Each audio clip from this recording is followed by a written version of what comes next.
Assalamualaikum warahmatullahi wabarakatuh. Alhamdulillahilladzi arsala rasulahu bil huda wa dinil haqq liyuzhirahu 'alad dini kulli wa kafa billahi shahida. Asyhadu an la ilaha illallah wahdahu la syarika lah wa asyhadu anna Muhammadan abduhu wa rasuluh. Allahumma shalli wa sallim wa barik ala sayyidina Muhammadin wa ala alihi wa ashabihi ajma'in. Segala puji dan syukur mari bersama-sama kita sampaikan kepada Allah Subhanahu wa taala, Tuhan yang selalu mencurahkan nikmat dan karunia-Nya kepada kita sekalian. Termasuk hari ini kita bisa memperingati hari kebanggaan kota kita Takengon ini tidak lain karena nikmat Allah Subhanahu wa taala. Selawat dan salam pada junjungan alam Nabi besar Muhammad sallallahu alaihi wasallam, keluarga dan sahabat-sahabat beliau sekalian yang telah menunjukkan ketauladanan, yang memberi petunjuk kepada kita sebagai umatnya demi mencapai kebahagiaan dunia dan akhirat. Sesungguhnya kita hari ini perlu memperbanyak rasa syukur kita kepada Allah Subhanahu wa taala, karena kita bisa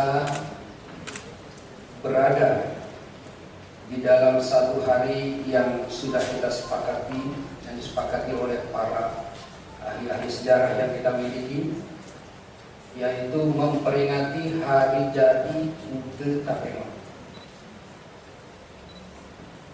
Hari jadi UUD Takengon ini jauh berbeda dengan hari jadi Kabupaten Aceh Tengah. Jauh sekali. Kalau hari jadi Kabupaten Aceh Tengah ada undang-undang pembentukan daerahnya. Sedangkan hari jadi UUD Takengon adalah hasil pengkajian yang sudah cukup lama yang dilakukan oleh Lembaga Dewan Perwakilan Rakyat bersama eksekutif, dan dengan mendapatkan narasumber dari berbagai disiplin ilmu dan pengalaman. Ditetapkanlah 17 Februari 1577 sebagai hari pertama adanya UUD Takengon. Kita yakin dan percaya dan dapat kita bayangkan, mungkin pada saat awalnya Takengon ini bukan UUD tapi pemukiman biasa saja, perkampungan biasa saja. Bahkan dalam ingatan kita pun masih segar, UUD Takengon ini pada awalnya kecil sekali, yaitu pasar bawah sekarang. Itu yang pertama cikal bakal daripada kota Takengon ini.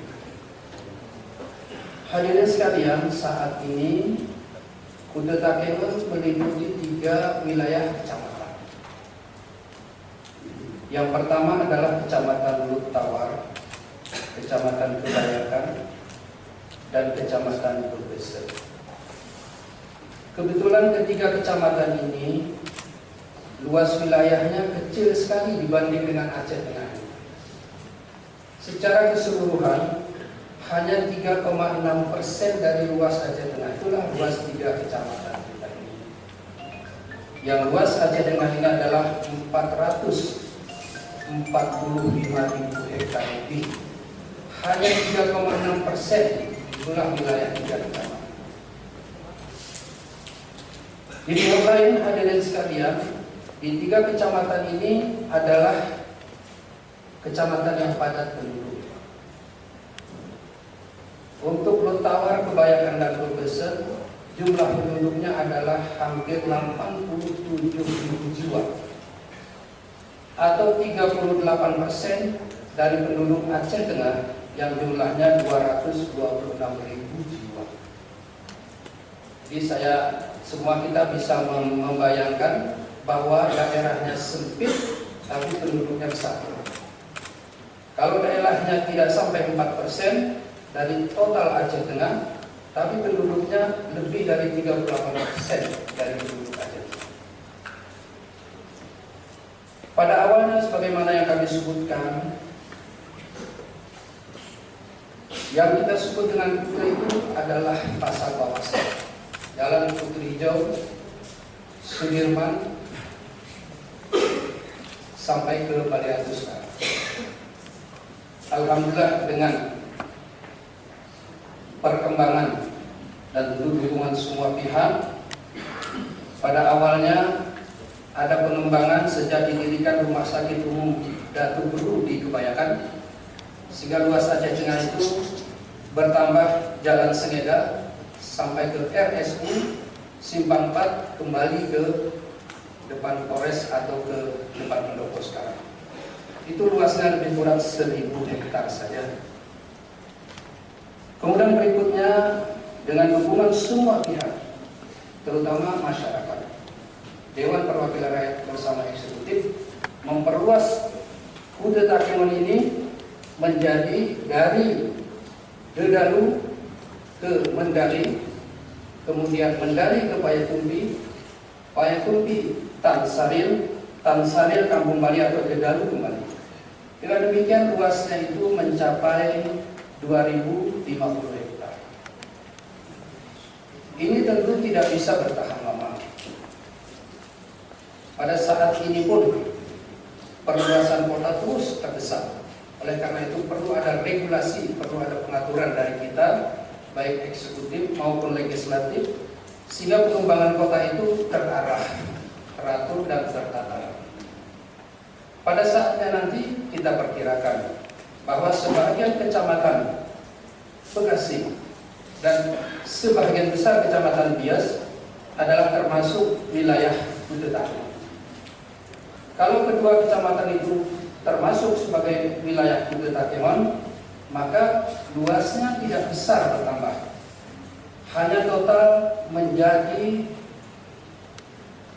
8% saja dari luas seluruh Aceh. Tapi penduduknya meningkat menjadi 117.000 atau hampir 52%. Ini maknanya lebih setengah penduduk Aceh Tengah ini berada di 5 kecamatan. Hadirin sekalian yang berbahagia, tentu sebagaimana pengalaman-pengalaman kita di kota-kota yang lain, sebagai kota tua, kota yang sudah lama, maka problem di perkotaan itu antara lain adalah ketidakteraturan pasar. Ada pasar di atas trotoar, ada pasar bahkan di atas jalan. Kemudian pada musim penghujan terjadi genangan atau banjir. Kemudian sampah menumpuk. Kemudian lalu lintas atau parkir yang kadang-kadang tidak teratur. Kemudian pemukiman kumuh. Kemudian air bersih kurang, listrik kurang. Kemudian fasilitas umum, jalan, lorong-lorong terbatas. Kemudian ruang terbuka hijau juga terbatas.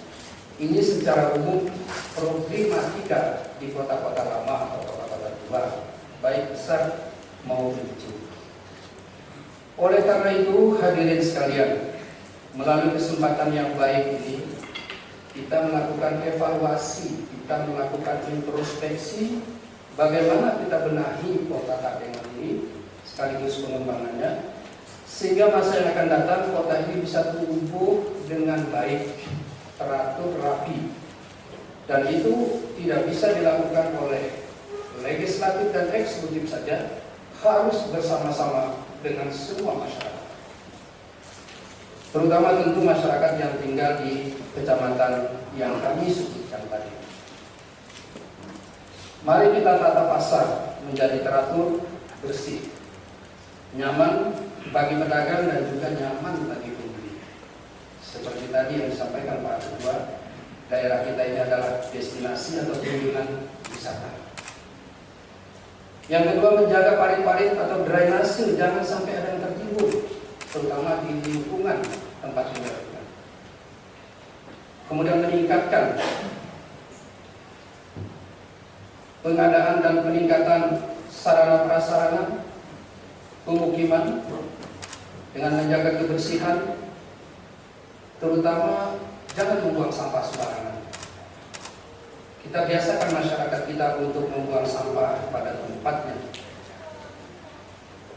Kemudian kita juga membangun apa yang kita sebut dengan ruang terbuka itu.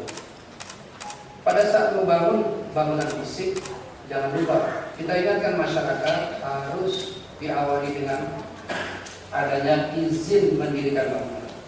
Izin mendirikan bangunan ini utamanya adalah supaya di mana bisa mulai dilakukan pembangunan ini, bukan menghalangi atau apalagi mengurangi hak daripada pemilik tanah, tetapi mengatur karena kita ini hidup bersamaan dengan masyarakat-masyarakat yang lain. Kemudian memperbanyak pembuatan taman-taman walaupun kecil dan penanaman pohon.